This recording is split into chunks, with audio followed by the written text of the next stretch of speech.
Que bom, que bom. Então, vamos lá. Esta aula, nós iremos trabalhar um pouquinho dos conceitos de realidade aumentada. O conteúdo dessa aula visa dar algumas definições de realidade aumentada, o funcionamento do pipeline de uma aplicação de realidade aumentada, bem como a classificação, os requisitos de hardware e software, as principais bibliotecas e frameworks, além de apresentar algumas vantagens e desvantagens da tecnologia. Nosso objetivo final é conhecer algumas aplicações e fazer o desenvolvimento de um protótipo de realidade aumentada. Bom, para a gente definir realidade aumentada, vamos pegar o conceito do Azuma, tá? Vou pegar aqui a caneta que eu acho que fazer um marca-texto é melhor, né? É um sistema que suplementa, essa é a grande... Aqui, ó, suplementa o mundo real. Ele aumenta, ele suplementa o mundo real com objetos virtuais gerados por computador, parecendo coexistir no mesmo espaço. A realidade aumentada, também conhecida como RA apenas, né? Ou em inglês AR, Augmented Reality, está inserida em um contexto mais amplo, que esse contexto mais amplo é denominado realidade misturada. Nós já vamos ver o contínuo de realidade, o contínuo que nós temos, só lembrando, nós temos de um lado a realidade real, e totalmente 100% real, e do outro lado 100% virtual. E aí nós vamos estudar esse contínuo, né, chamado contínuo de Milgram, tá? Bom, e sucintamente, é a inserção de objetos virtuais no ambiente físico. Aqui que está o negócio, ó. Aqui, ó, é outra informação importante. Você vai inserir objetos virtuais no ambiente físico usando uma interface, ou seja, eu tenho controle. Essa interface pode ser uma interface WIMP, Windows, ícones, menus em ponteiros, né, com janelas, com ponteiro, né, o pontador do mouse, o ícone, tá? E pode ser outro tipo de interface, pode ser uma interface não WIMP, ou push WIMP, ou conhecido como não convencional.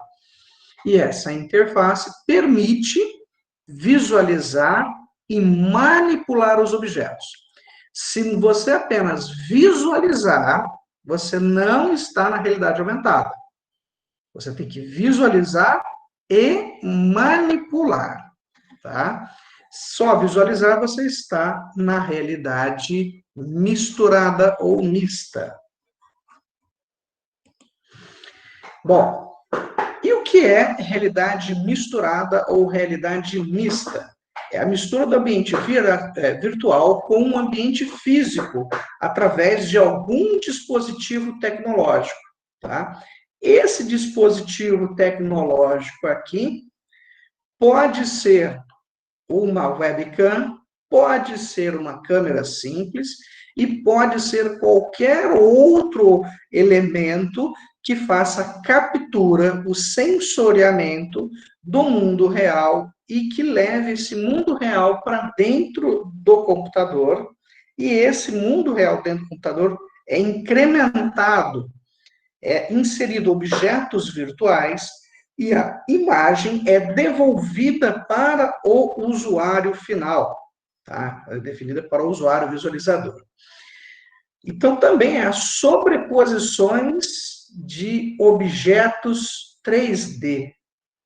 O mais importante aqui é a sobreposição, tá? E esses objetos 3D são gerados por computador com um ambiente real propriamente dito, né, visando diretamente, né? Você pode olhar diretamente para ele, ou olhar para uma câmera de vídeo, ou até mesmo no monitor, né? A meta da realidade misturada é criar um ambiente tão realista que faça com que o usuário não perceba a diferença.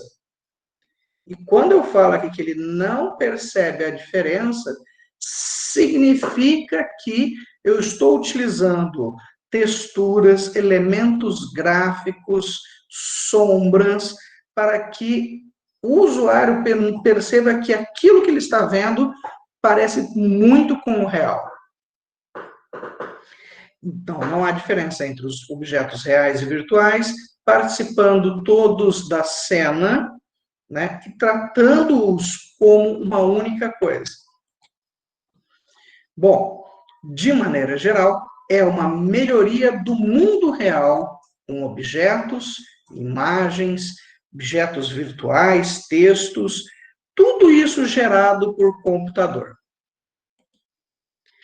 Então, aqui nós temos, vou contar para vocês, o contínuo de miligram, tá? Miligram não, milgram, tá? E esse contínuo é esse contínuo aqui, ó, daqui da direita, tá? Virtual Reality Continuum, onde nós temos o ambiente real, tá? Então, é o Human Real Interface, né? Que é o nosso ambiente real. Está aqui, onde a interação é humano a humano. E aqui nós temos um Virtual Environment, que é o nosso ambiente, né, virtual, né? Virtual Reality, tá? VR e o HRI, e assim ele é chamado em inglês, tá? A realidade misturada é um compêndio que aceita dos dois lados. Quando eu tenho a realidade aumentada, o qual eu tenho um ambiente real e incremento com objetos, e quando eu tenho o ambiente virtual, e aí eu incremento esse ambiente virtual com elementos do mundo real. É o processo exatamente ao contrário, tá? E eu posso tanto incrementar, quanto eu posso também tirar. Aí nós vamos falar nas próximas aulas sobre realidade diminuída, diminished, que é uma variação aqui da virtualidade aumentada. Bom, e no canto aqui da esquerda, nós estamos vendo três grandes núcleos. O núcleo das relações humanas, vou falar assim, das interações humanas, o núcleo das interações feitas exclusivamente por computador e a percepção do nosso ambiente real. Então, note que o ser humano, né, ele se relaciona com o computador, né, e percebe o ambiente. Então, nós chamamos essa área dos três interligadas de Mixed Reality. Essa grande área aqui que dá esse contínuo, tá? Se nós falamos só da relação humano-computador, nós estamos falando de IHC, ou HCI, né? Human Computer Interaction. Se nós estamos falando apenas dos humanos com o ambiente, nós estamos falando de uma interação convencional. E se estamos falando apenas do computador reconhecendo ou analisando o ambiente, nós estamos trabalhando com perception, ou também o pessoal costuma dizer de computer vision, mas são percepção e computação visual, né? O visual computing, né? Que fica maior ainda o escopo, é a relação direta do computador entendendo o ambiente sem a interação humana, tá? Bom, vamos lá. Então, no contexto de realidade misturada, eu fiz esse outro contínuo aqui para a gente ver algumas diferenças, algumas mudanças, né? Imagine aqui eles apresentando um projeto de urbanização 100% no ambiente real, né? E já o mesmo projeto sendo visualizado um passeio virtual. Nós fizemos vários passeios virtuais ali com as ferramentas passadas, né? Até tinha demonstrado uma do OpenSim, né? Mas tem outras interessantes, né? Nós temos também aqui, quando você tem, por exemplo, um virtual chat, não sei se eu estou conseguindo visualizar, de um lado é uma pessoa, do outro está aqui, ambas estão vendo umas às outras, e o terceiro observador está vendo os dois conversando, como se fosse real. Né? E a realidade aumentada é aquela que pode utilizar um marcador para ser uma maneira de você interagir com os objetos virtuais. Bom, alguns aspectos e propriedades importantes da realidade aumentada. Primeiro, precisamos ter uma renderização de alta qualidade, né? E combinado com o mundo real, né? Nós temos que ter uma calibração precisa. Ou seja, onde é que eu vou colocar o objeto virtual na cena que eu estou observando? Né? Então, eu tenho que sensoriar. Para sensoriar, eu preciso saber qual que é a orientação do observador frente ao mundo que está sendo visualizado, para que aí eu consigo, né, obviamente, projetar o objeto. Qual é a interação que nós temos? A nossa interação é sempre em tempo real, tá? E os recursos da RV, né? Geração de imagens, objetos virtuais, interação de tempo real também são necessários. Então, ele é uma ampliação, tá, do poder da realidade virtual apenas. Tá? Bom, o objetivo principal nosso aqui é enriquecer o ambiente real com objetos virtuais, combinando objetos virtuais e reais no mesmo ambiente real. Né? Ele executa interativamente em tempo real. Alinha os objetos reais e virtuais entre si, né? E pode ser aplicado em todos os sentidos, incluindo a audição, o tato, a força e olfato ou cheiro.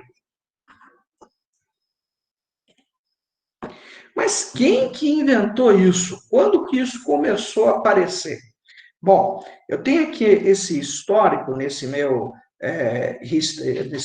infográfico, que nós começamos aqui a conhecer a realidade misturada ainda, né? sem muito conceito da realidade aumentada, em 1968, com o primeiro dispositivo criado para conseguir ver na coexistência de um objeto tridimensional criado por computador e um ambiente real. Então, né, esse primeiro experimento que funcionou, tá, ele utilizava os conceitos da visão computacional para desenhar e projetar no mesmo ambiente. No entanto, somente isso foi em 68, em 74, que houve realmente a tecnologia para que possa ser desenvolvido esse tipo de processamento de imagem. Em 1990, o termo realidade aumentada é criado, né? Porque até então não se falava de realidade aumentada, sabia que era uma mistura das áreas, né? Sabia que tinha alguma coisa ali, mas nem realidade aumentada, nem misturada existia. Só a partir de 1990 que teve essa primeiro cunhar, né? Formar esse termo de realidade aumentada. E aí nós temos um avanço de 1992, 94, né? O grande avanço mesmo da realidade aumentada se teve no início dos anos 2000, que foi com a criação de um framework, né, de uma biblioteca open source, que pudesse ser utilizado rapidamente, né, isso rapidamente para os anos 2000, não tem nada a ver com rapidamente dos anos 2020, tá? Estamos falando de 20 anos atrás. Então, existia um framework, na época não se chamava nem framework, se chamava biblioteca, né, ou SDK, né, era mais o SDK, que era o AR Toolkit. E a partir do desenvolvimento do AR Toolkit, ele é tão importante no desenvolvimento da realidade aumentada, que todos os outros dispositivos e todos os outros frameworks, tá, e bibliotecas de programação herdam as características do AR Toolkit. Tá? Hoje o AR Toolkit está descontinuado, né? Tem várias versões dele, a última versão acho que é de 2006, tá? E aí existem as portabilizações para Java, para C Sharp, né? Para Flex, né? Para Flash, para diversas linguagens. Então, de 2000 até 2010, mais ou menos, a realidade aumentada ficou mais voltada para dentro dos campos universitários. Somente em 2013, né, tiveram uma grande aplicação na área de indústria, principalmente na indústria automotiva, né, para a área de manutenção automotiva. E aí, com a felicidade do Google Glass, né? Eles inventaram o Google Glass, e hoje o Google Glass não é vendido, tá? Não é vendido. Você não consegue mais comprar o Google Glass. Mas tem um software chamado Wufine Wearable Display. Deixa eu pegar aqui. Eu acho que é esse aqui. Não, tá em chinês, não quero. Que é uma promessa muito interessante. Vou colocar aqui, ó, para vocês, vou estar lá no histórico, do fim, tá? Que é uma promessa interessante para tentar reduzir o custo na produção desse óculos, tá? Eles fizeram um óculos muito barato que pode ser associado com o seu smartphone, tá? Isso é em 2019, tá? Em 2014 foi inventado o AR Glass. Em 2016 foi inventado o HoloLens, né? O primeiro AR, né, headset, né? Então, era um dispositivo vestível e o HoloLens já entrou na linha de headsets. O que é um headset? Não é que seja só um capacete, né? Mas não tem muito a tradução em português. Headset é um capacete, né? Tem jeito. E aí começou desenvolvimento de algumas aplicações mais voltadas para a medicina, voltadas para a manutenção, para química, né? E aí diversas aplicações foram desenvolvidas. Ainda no Brasil, né, no nosso país subtropical, nós não conseguimos encontrar pessoas dando bobeira com um Google Glass, né? Você não consegue ver essas pessoas andando na rua, não é assim trivial de você encontrar, né? Porque a pessoa, se você olhar o Google Glass ou assistir como é que funciona o vídeo nesse Wufine ali, você vai ver que é um dispositivo diferente, não é uma coisa assim trivial de você encontrar, não, tá?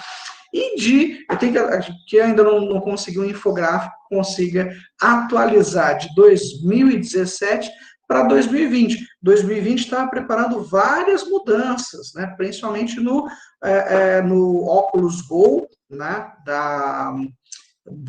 Do Facebook, né? E uma nova versão do HoloLens e do Lenovo Lens, né? Só que não saiu. 2020, se a gente terminar bem, tá ótimo, né? Vamos lá. Popularização da tecnologia. Note que, de 1962 até 2017, ainda estava se maturando a tecnologia, ou seja, estava criando conceitos, criando maturidade tecnológica para poder chegar ao público.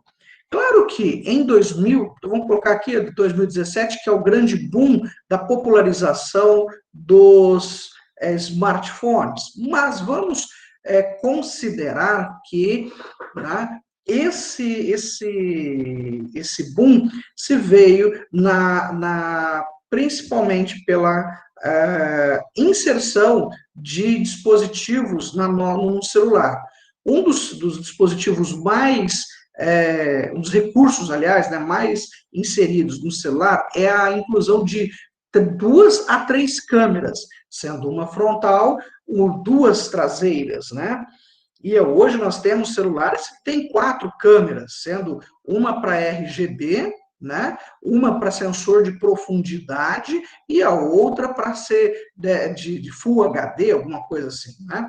Então a gente vê que quanto maior o número de câmeras, maior é o poder de processamento do dispositivo, maior são as características que ele consegue trazer para nós.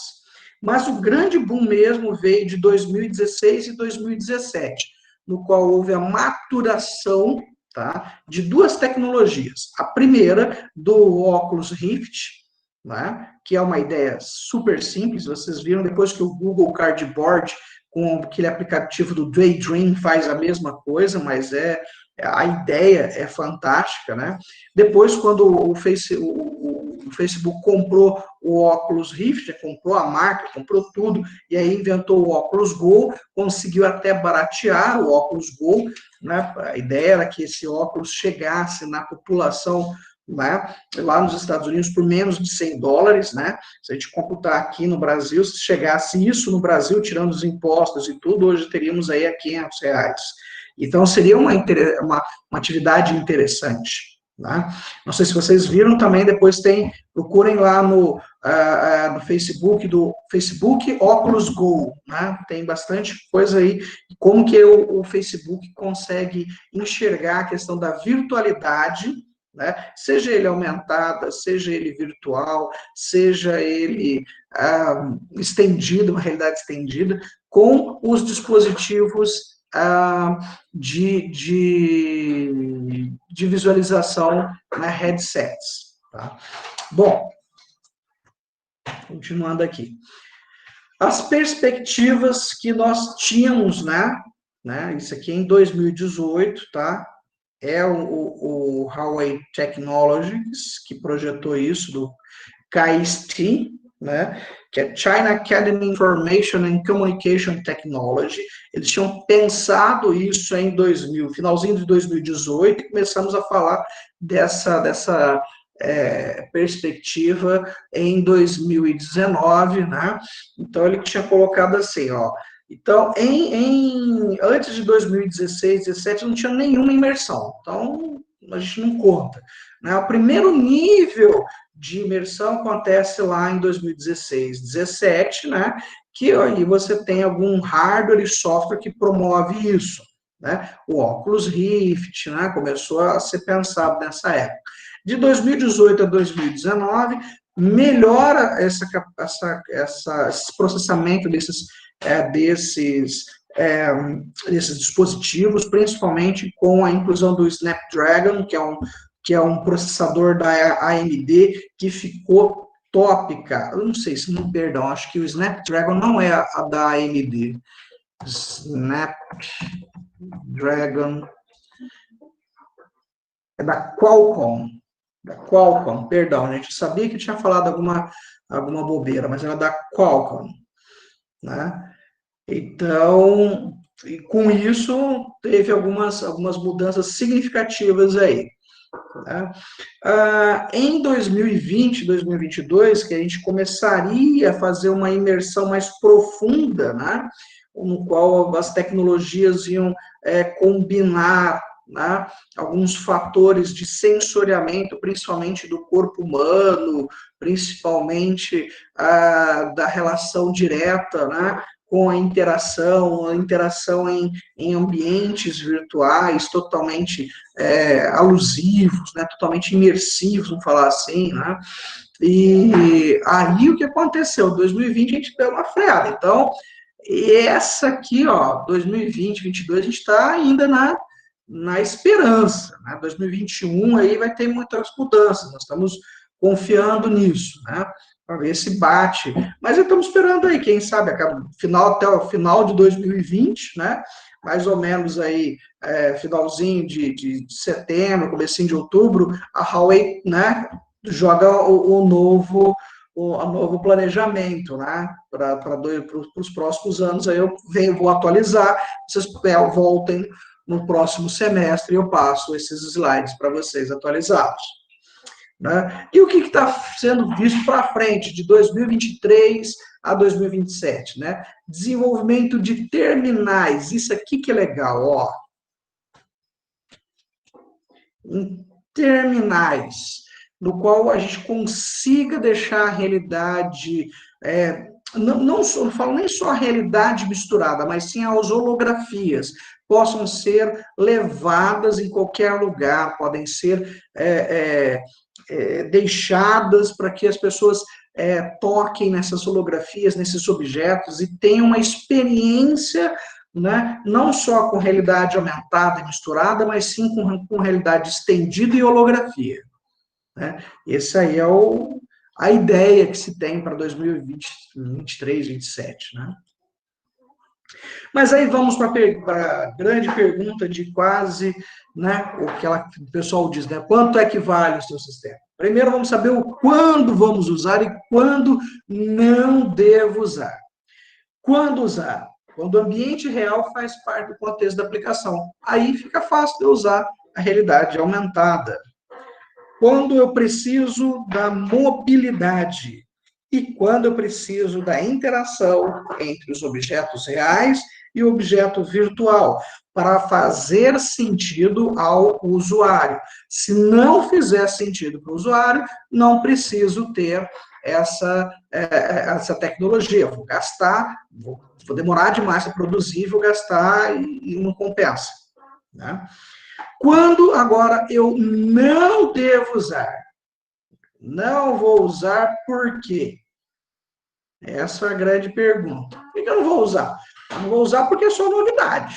Né? Outra coisa, custo do sistema.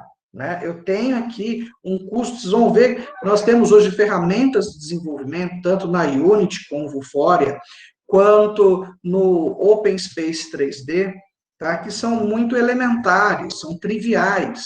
No entanto, a produção do conteúdo multimídia, a produção dos elementos de interface, de controle de interface, eles são imensos, né? São bastante coisa que você perde tempo porque você não domina a arte gráfica, você precisa pagar o camarada para fazer a arte gráfica, a parte sonora tem um desgaste muito grande, porque se você não tiver o som, não tiver a imagem, não tiver a iluminação adequada, não tem realidade, você não entra no ambiente.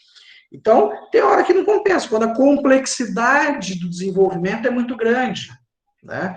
E aí o projeto não vai para frente. Mas o principal dele não ir para frente na realidade aumentada está aqui. O equipamento é incômodo. E, infelizmente, os equipamentos ainda não são baratos, né? O HoloLens não está liberado para aplicações, né? Você não consegue adquirir ele mais, né? Ele está fechado apenas para aplicações industriais, não serve para aplicações comerciais, e a Microsoft fechou essa porta aí para poder fazer as alterações dos projetos, né, e deixar aí mais para frente lançar, que seria meados de 2020, 2021. E vamos aqui. Classificação. Podemos dizer que temos 4 tipos de realidade aumentada. Essa classificação é baseada na forma de como nós conseguimos visualizar os objetos dentro da realidade aumentada. Bom, eu posso ter a primeira classificação, que é a mais simples, né? Que é aquela que eu digo que ela é baseada por projetor, tá? E ela é dita de visão óptica direta, no qual os monitores e os projetores, tá? Eles se utilizam de um espelho, tá? De um espelho no qual há uma projeção, dos objetos virtuais e eu enxergo por meio de um espelho o mundo real, né? Aqui eu consigo visualizar de um lado o mundo real e aqui eu consigo perceber a projeção dos objetos virtuais. Eu tenho também um sistema baseado em monitor, no qual eu dependo de uma câmera de vídeo. Esse é o mais comum, é o mais tranquilo, mais trivial de você fazer. Aquele que você tem lá a câmera, e aí você apresenta os marcadores para esta câmera. Então, é um sistema baseado em monitor. Eu tenho um sistema de visão direta baseado em vídeo, no qual eu dependo de uma câmera de vídeo e não mais um espelho para captar o mundo real. E essa câmera de vídeo, ela é combinada, tá? Combinada com as minhas cenas geradas no meu gerador de cena. E aqui, ó, eu preciso de um monitor pequeno para que seja projetado na altura dos olhos. Então, é muito comum você ver, parece que você está com óculos, né, e parece um óculos tem uma câmera na frente, uma câmera fotográfica na frente. E há também o sistema baseado em conjunto de projetores, no qual, na combinação de cada projetor, nós temos um aqui, nós temos um aqui em cima, e um outro aqui, né? E eles projetam partes do meu objeto, que quando se combinam, formam um objeto tridimensional. Bom, agora vemos como que funciona na visão, né, a realidade aumentada com o sistema de visão óptica direta. Então, você pode ver aí que o usuário ele consegue, né, utilizar o equipamento, né, para manipular virtualmente objetos e fazer assim a simulação. Note que é interessante, o sistema de visão direta baseado em vídeo é muito comum, esses elementos, tanto no TikTok, tanto no, esqueci o nome, Snapchat, né, ele utiliza muito desses filtros, né? Esses filtros, mas é um tipo de visão direta baseada em vídeo. E nós temos o sistema baseado em monitores, como eu falei, né? Tem o marcadorzinho, né? E esse aqui é o sistema baseado em projetores, né? Eles têm projetores de cima e você faz a alteração no ambiente aqui embaixo, tá? Bom, comparativamente, a realidade virtual e a realidade aumentada. A gente tem um paralelo e a gente conseguir avançar no estudo. Só lembrando que na realidade virtual nós estamos no mundo totalmente virtual. E já na realidade aumentada, nós temos o mundo real combinando com o mundo virtual. Na realidade aumentada, nós mantemos o senso de presença do usuário, e isso é importante. Aqui, ó, senso de presença, isso é importante. Por quê? O usuário, muitas vezes, né, ele não se adapta no ambiente virtual, porque ele ele não sente parte do ambiente virtual, né? O usuário, ele é transladado do ambiente real para o ambiente virtual em um único momento, né, quando ele está com óculos. E isso ele tem uma certa dificuldade de sentir que aquele ambiente é um ambiente virtual, né? E ele acaba perdendo o senso de presença. Quando você perde esse senso de presença, você abre espaço para dezenas de problemas. Um dos problemas, ou limitações, vamos falar assim, né? Não problemas, mas sim limitações, é a doença, a cyber sickness, né? A doença do simulador. A pessoa não consegue sentir, né, que está equilibrado no ambiente, não consegue ter a referência de posicionamento, de orientação dentro do ambiente virtual. Tá? E aí, quando você coloca ele no ambiente de realidade aumentada, ele não tem ele não tem essa sensação de perda de equilíbrio ou de sensação de presença. Outra coisa, a realidade aumentada enfatiza a qualidade das imagens e a interação do usuário. E a RRV, né, ela prioriza a interação do usuário. Né? O que é importante aqui é o rastreamento óptico. E o que é importante na realidade virtual são os dispositivos de interação, né, no qual, quanto mais dispositivo, maior é a sensibilidade sensorial ou maior a captura desses elementos multissensoriais. Podemos dizer que o principal objetivo da RV é usar a tecnologia para substituir a realidade. Já no caso da realidade aumentada, o principal objetivo dela é melhorar a realidade existente. Então, vamos pegar aqui um fluxo de processamento, tá? Bem, um pipeline, né? Bem genérico de uma aplicação de realidade aumentada, tá? Nós estamos considerando que para fazer uma certa tarefa, este usuário entrará em contato com um dispositivo de entrada e saída, um dispositivo de interação, tá? Que pode ser utilizado. E aí, com a medida desse dispositivo de interação, ele vai ter um mecanismo de controle que vai acionar tanto o software quanto o banco de dados, os arquivos de dados, para fazer a apresentação.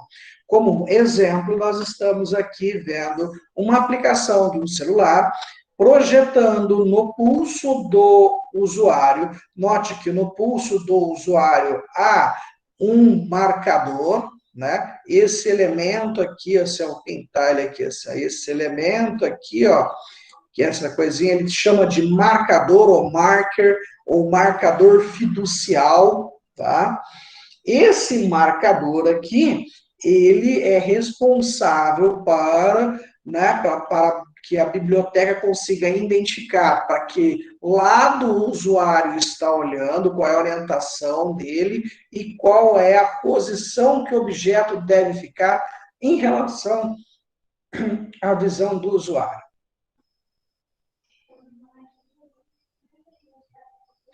Nós temos aqui o processamento de uma aplicação de RA.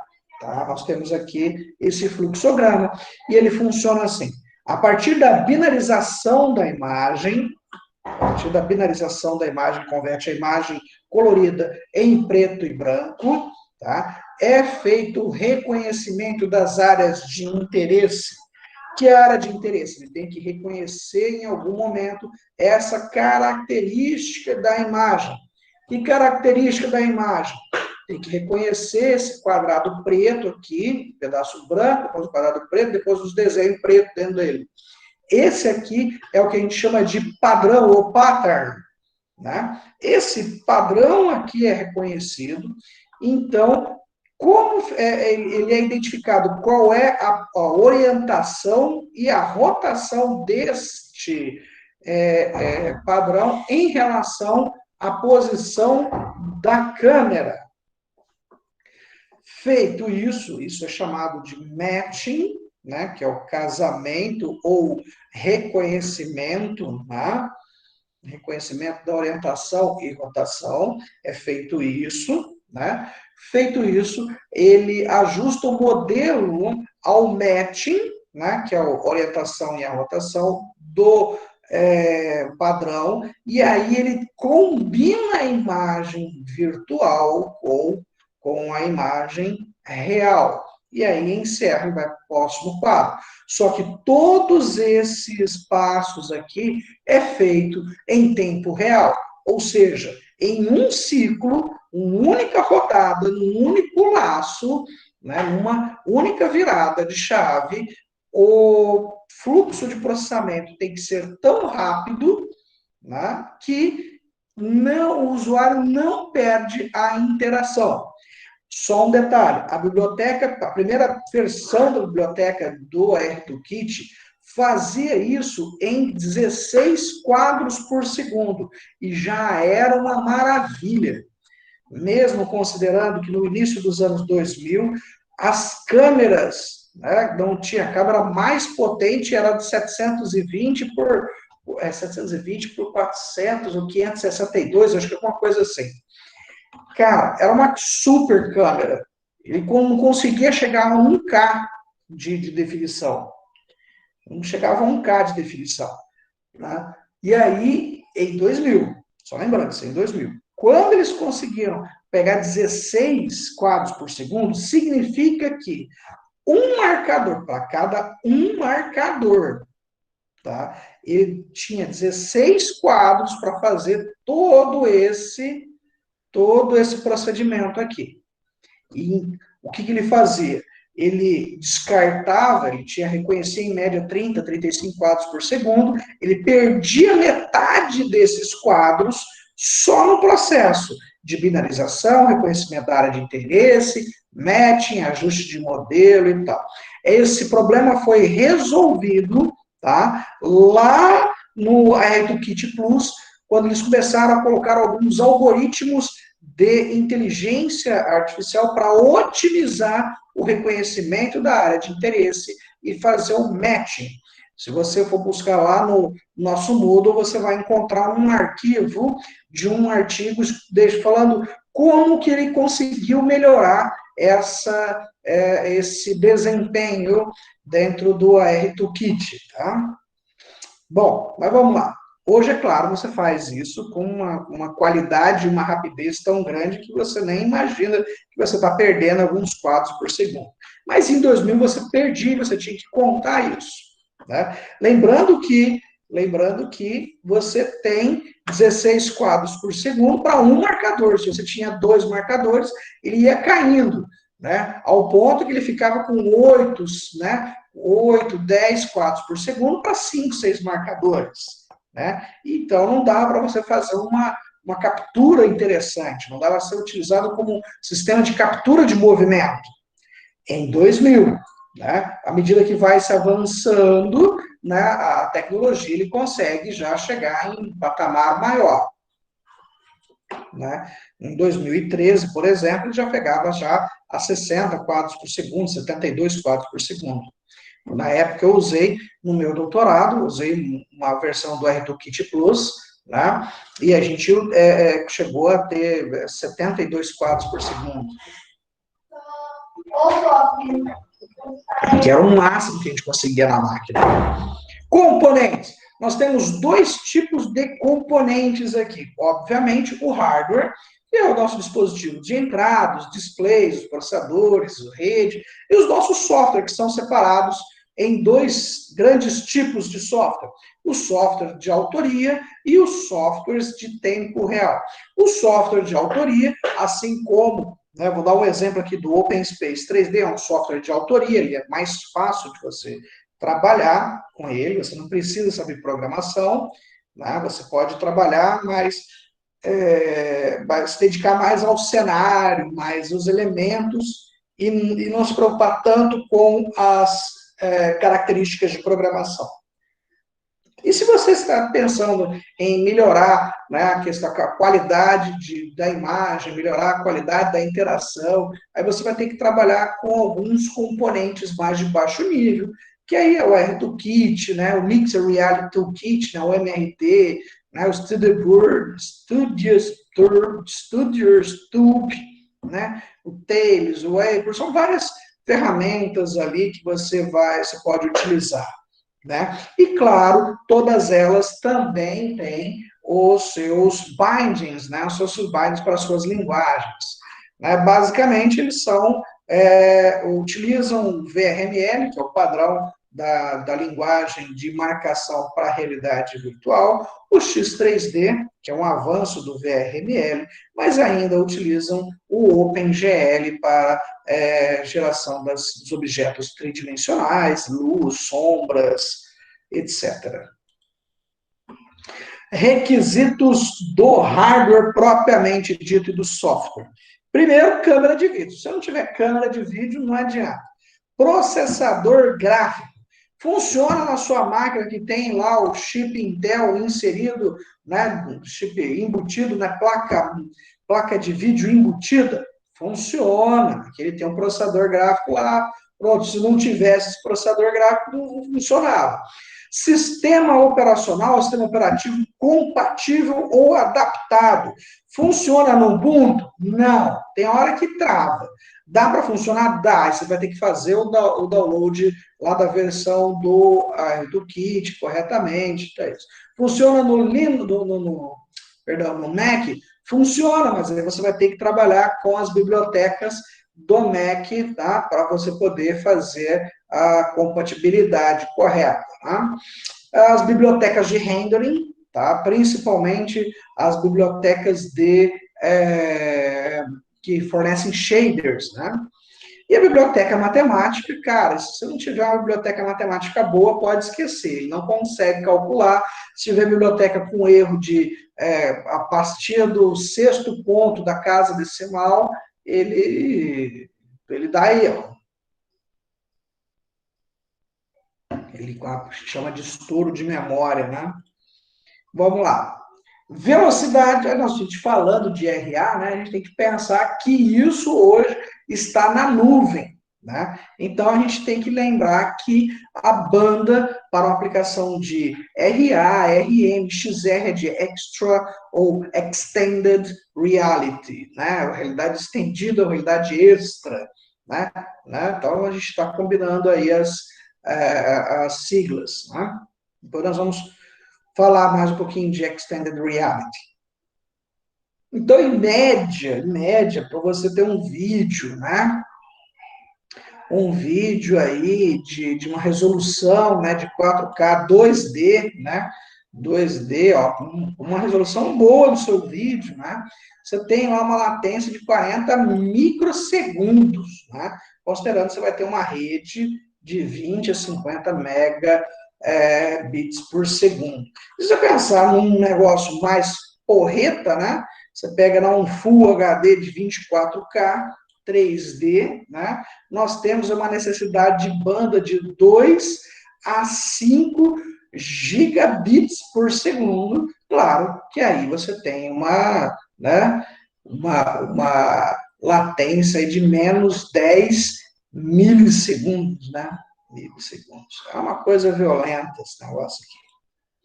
Empresas que desenvolvem e utilizam tecnologia de realidade aumentada. Aqui tá aqui para você olhar com mais carinho depois no meu material ali, tá? Tem as de educação, de saúde, de jogos, social, tem várias minhas aplicações, tá?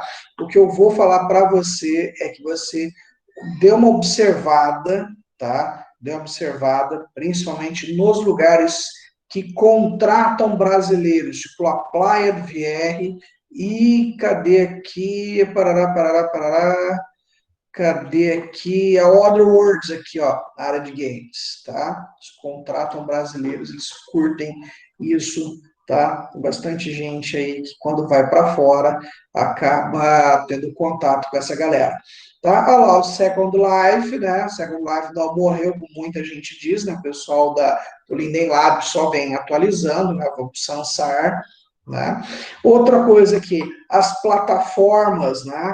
Plataformas, a Lumberyard, tá? Que é uma ferramenta da Amazon para a criação de jogos, tá? Ela também, né? Ela é muito forte na linha de desenvolvimento, tá? Para dispositivos ápticos, né? Ápticos. Leapmotion é legal. O Trinity, o Six Sense, tá? São elementos diferentes aí.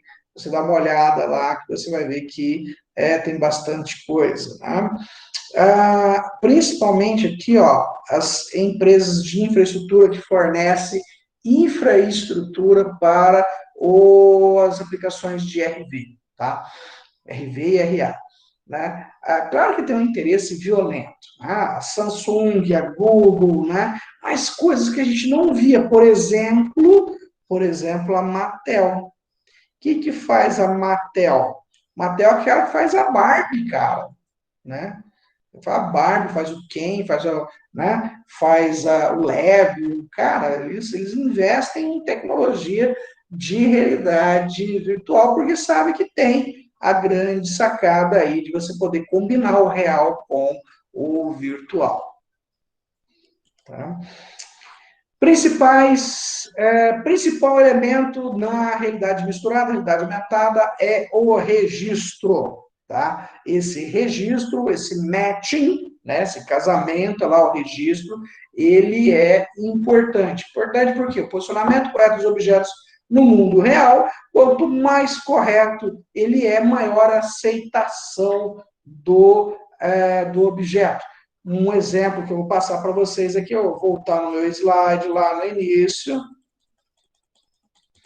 Ficou quase que perfeito aqui, eu pegando, né, dando uma de senhor Miyagi e tentando pegar o mosquitinho. Claro que para conseguir enxergar o mosquitinho, na minha idade, né, eu preciso de um óculos gigante. Como eu precisei fazer aqui, eu estiquei o meu objeto e tentei buscar ele, pegar ele no ar com o meu hashi, né? Meu hashi é de verdade, né? O ambiente todo é verdade, só não é verdade ali, só não é real a abelhinha, essa minha formiguinha ali voadora. Né? Por quê? Porque eu coloquei iluminação aqui, coloquei alguns objetos, né, que são umas coisinhas que são interessantes para a gente trabalhar e deixar de exemplo. Técnicas de rastreamento. Tá? Esse é um passo que vocês vão estudar comigo aqui umas 2 semanas, aí, só a questão das técnicas de rastreamento. Por quê? Dependendo do tipo de sensor, né, que a gente esteja usando, você vai utilizar uma técnica diferente de processamento. Tá? Então, dependendo do tipo de sensor, você vai usar uma técnica diferente. Nós estamos utilizando aqui nas nossas aulas o sensor baseado em vídeo, tá? O sensor baseado em vídeo, que é aquele que ele utiliza como marcador, né, fiducial. Mas também há o sensor de movimento, que é o Kinect, que é o Action e tal, e eu posso combinar. Eu posso combinar o sensor de movimento Kinect, né, com suas características, mais o meu sensor baseado em vídeo.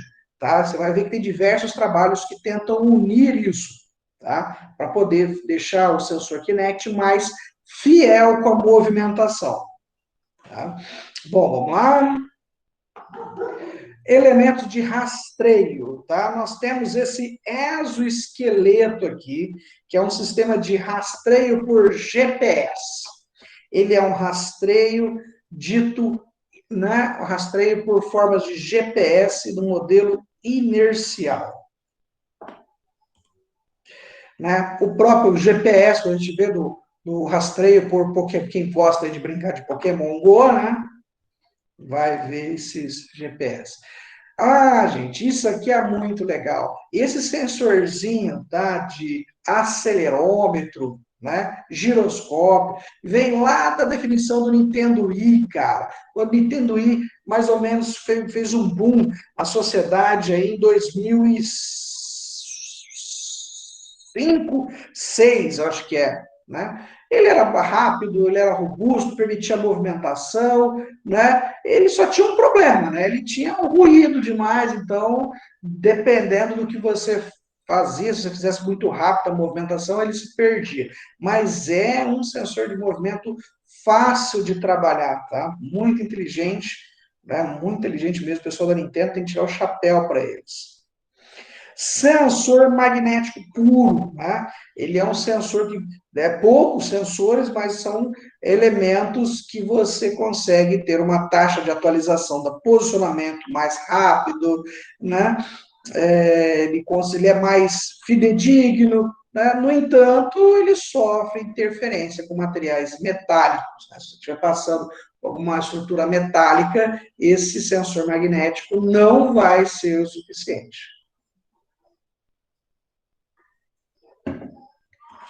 Vamos aqui.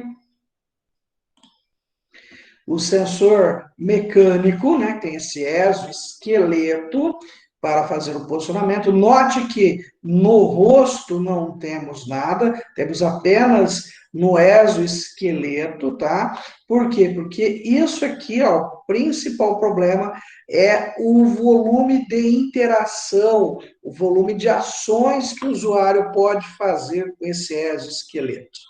Existem sensores ultrassônicos, né? Esse aí já não sofre interferência, né? Não sofre interferência.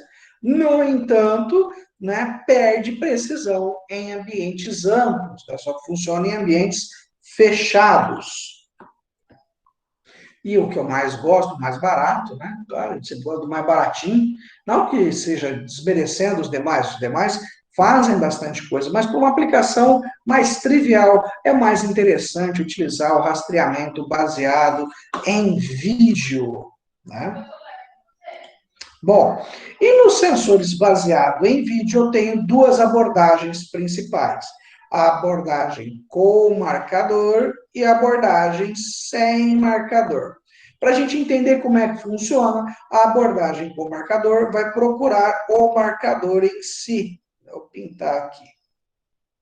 Ele vai ter que encontrar esse marcador. Já a abordagem sem marcador, ele vai procurar os filters, ou características, ou features, que o pessoal chama também, do que ele está querendo descobrir. No caso aqui, ele estava marcando os filters da dimensão dos olhos, né, para poder desenhar o objeto em si. E o RToolKit? O RToolKit é uma biblioteca open source para a construção de aplicações de RA. A principal vantagem desta biblioteca é que ele consegue rapidamente descobrir onde é que é a posição e a orientação da câmera e dos marcadores fiduciais. Principal vantagem é que você pode utilizar câmeras mais baratas, né? Então, você não precisa de gastar tanto com elementos de câmera. Os marcadores são simples, né? Você pode utilizar e, basicamente, a renderização gráfica pode ser compensada, pode ser bem... o desempenho do seu sistema, ele é melhor, não digo melhor, mas ele acaba indo mais rápido, né? O RToolKit Plus, principal vantagem que ele consegue detectar até 512 marcadores em um único ciclo. Isso é muito importante, porque o RToolKit normal reconhecia um ou até no máximo ali 16 marcadores, né? Que aí acabava, não dava, ele tinha que escolher qual que, né? Deixava de apresentar um, porque não dava o número de quadros por segundo para ele reconhecer. Cada vez que ele reconhece e desenha um objeto, ele perde um quadro, né? Você vai perdendo, né, vários quadros por vários objetos, chega um momento que você não consegue mais desenhar nada. O RTag, né, ele já foi uma evolução, porque ele trabalhou com a sensibilidade à variação da iluminação, né, principalmente na composição, né, do reconhecimento dos marcadores. Depois nós temos aí os rastreios sem marcador, que aí utiliza outros elementos, seja GPS, filters, outras características. Eles utilizam, né, a seguinte lógica. Bom, os marcadores apresentam alguns problemas. Problema de oclusão com o corpo de usuário, né, ocultam o equipamento, né, a calibração da pose inicial, cada marcador tem um certo limitação da pose inicial, então você acaba perdendo tempo nesse warm-up, vamos falar assim, né, nessa inicialização desse sistema. Bom, Se a gente pensar no rastreamento sem marcadores, nós temos dois tipos, basicamente, a seguir. Eu posso fazer o rastreamento sem modelo definido, ele não sabe o que está reconhecendo, ou ele já sabendo qual que é o modelo definido, o que é que ele vai fazer. Né? Então, com o baseado em modelo definido, ele tem lá o conhecimento sobre o mundo real e sobre o objeto previamente. Ele usa o modelo 3D para reconhecer, né? Ele consegue trabalhar bem isso, ele é mais simples e depende da visibilidade dos objetos, todos eles modelados. Tá? Já o modelo, né, já a utilização do rastreamento de marcadores, né, sem modelo, né, rastreamento sem marcadores e sem modelo, o conhecimento do mundo real é adquirido ao longo do processo. Então, ele se torna mais lento. Né? Ele não depende da visualidade do objeto e, consequentemente, se esse aqui é o mais simples, esse aqui ele é o mais complexo. Bom, eu não vou falar, não vou gastar horas falando só apenas, né, dos modelos de rastreamento. Né? Você pode notar aqui nós temos rastreamento recursivo por detecção, aí nós temos lá recursivo por aresta, por textura, se é por pontos de amostragem, se é por casamento, né, por matching de padrão, se é baseado em pontos de interesse, se é baseado somente na aresta da textura, se é baseado por detecção por vistas, se é baseado por características que ditas são invariantes, por exemplo, campo do objeto, curvatura da lente, parâmetros intrínsecos da lente, né, parâmetros da imagem, né? Então, tudo isso aí a gente não é o objetivo desta aula, que eu já estou quase a 1 hora, né, falando exaustivamente sobre o que é a realidade aumentada, tá? E eu vou fazer uma pequena pausa, porque a gente vai entrar agora nos modelos de amostragem, tá? E essa aula aqui eu vou deixar em separado, senão vocês não vão conseguir assistir tudo. Ok? Eu vou editar essa aula depois, tá, pessoal? E deixar lá no nosso Moodle. Deixa eu parar aqui a gravação.